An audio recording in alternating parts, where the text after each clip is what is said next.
Welcome back to Good Day. School will be starting soon, or in some cases already has, and that means kids will be picking up books once again. But how do you keep them reading when they know they don't have to? Include the entire family. That's how. Doris Piercefield is here from the Museum of Fulton County, along with author Merrill Wyatt. Thank you for being here today. Oh, we're so excited to be here. Hey, this is a really cool collaboration you have going on. It started with your book. What is it called? Tangled Up in Luck it's the Tangled Up in Luck series, and this focuses on book 1, which is Tangled Up in Luck. And that takes place in Wauseon? Yeah, book 1 takes place exclusively in Wauseon. The other 2 books begin in Wauseon and then move to Toledo and Cedar Point, respectively. So with this first book, Fulton County, right? Correct. Yes, yes. So I started working for the museum about 2 years ago, and someone came in and gave me Merrill's first book and said, "Oh, you might be interested in this." So I started reading it, and I'm like, "Why are we not doing something with this?" So we've turned it into what we're calling the ultimate family reading experience, and everything is based upon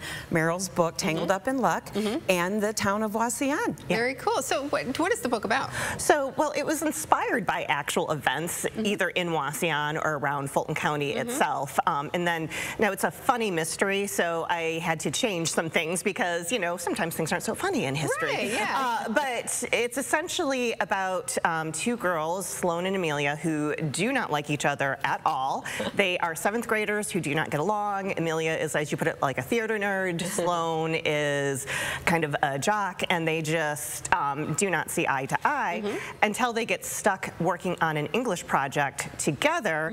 Their teacher, Mr. Roth, assigns them, the whole class, the task of figuring out what happened to these long missing jewels. There were jewels in town that went missing. Nobody knows what happened to them, and he's forcing them to research it because they can't just look it up on Google and find the answers.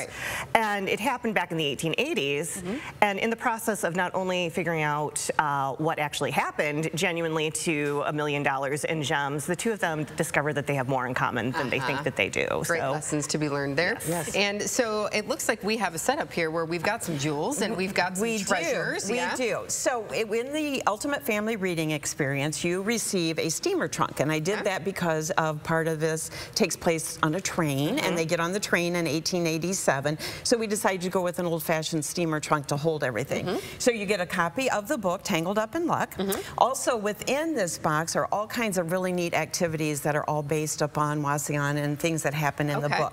So there's an older map, of an 1881 map with a list of things that you can look for on that map. There's a modern map, again, of a list of things that you can look for based upon the book, different locations where these things take place.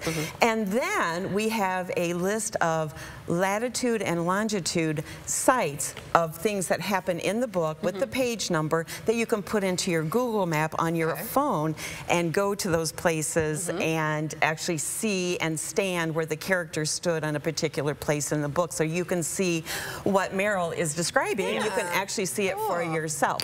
So it's a list of cool things. You also get like a travel journal, passport sort of yes, thing. yes. There's a train ticket in there, an 1887 reproduction of a train ticket in the book, or in the pamphlet here. And then at one point you go to the Wauseon Public Library and you receive this neat puzzle. And on the back it says, solve the puzzle, find the jewels. So you have to put the puzzle together, and it will tell you where you get to go get your own bag of jewels. But so it is the ultimate family adventure. And the neat thing is, it can be done if you have younger kids, if you have older children.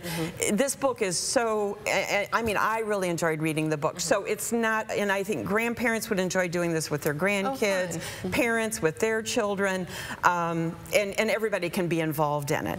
That's what I just, and you can do it in your own time.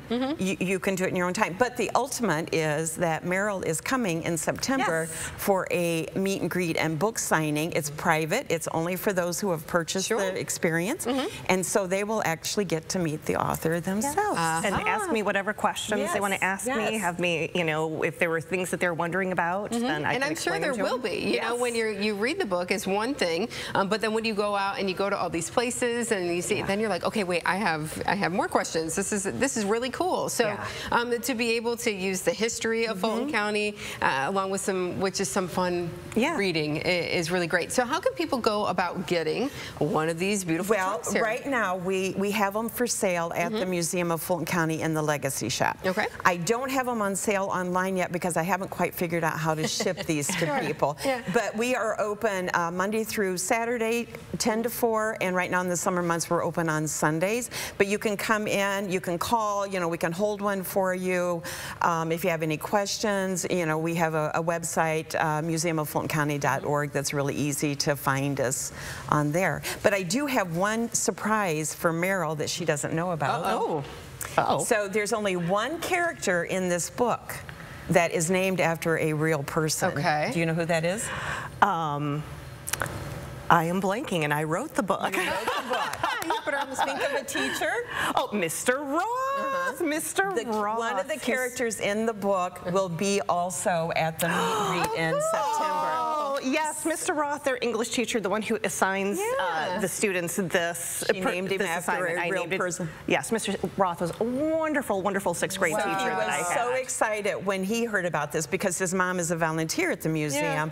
He was so excited when he heard about it, and I said, would you consider coming and meeting with the kids as well, so they will actually get to meet an actual character out of the book. So make sure you get your package so that you can get reading and get moving and then be able to meet everybody come September, right? Right. And it doesn't matter, like if you're not finished with the experience before, you could still come and meet with the author and have her sign your book. Wonderful. Well, this is very cool. Thank you.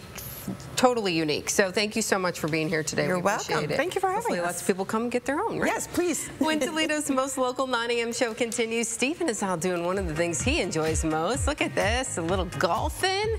How that sport is available to everyone of all abilities. He's going to explain when Good Day continues.